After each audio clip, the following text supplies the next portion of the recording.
ఓ సంగతి, నా స్నేహితుడొకడు కొత్తగూడెంలో సీనియర్ డ్రాఫ్ట్మెన్గా పనిచేస్తుండేవాడు.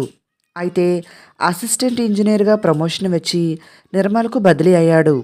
ఇంటి సామానంతా తీసుకుని పోవటానికి వారం రోజులు సెలవు పెట్టి కొత్తగూడెం వచ్చాడు. లారీలో సామాను తీసుకువెళ్లాలని ట్రాన్స్పోర్ట్ పర్మిషన్ కాగితాలను తీసుకువచ్చాడు. లారీలో పోతున్నప్పుడు చెక్ పోస్ట్ వద్ద తనిఖీ చేస్తున్నప్పుడు కాగితాలను ఇమ్మనగానే జేబులో నుంచి తీసిచ్చాడు. ఆ కాగితము వెనక భాగాన సంతకం చేసి తిరిగి ఇచ్చారు. అలా నిర్మల్ వెళ్ళేంత వరకు సుమారుగా 8 సార్లు తనిఖీ చేశారు.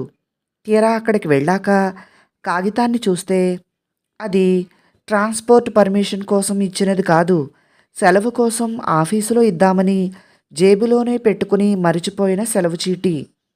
ఈ విషయం గుర్తొచ్చినప్పుడల్లా పొట్ట చెక్కలయ్యేలా నవ్వు వస్తుంది.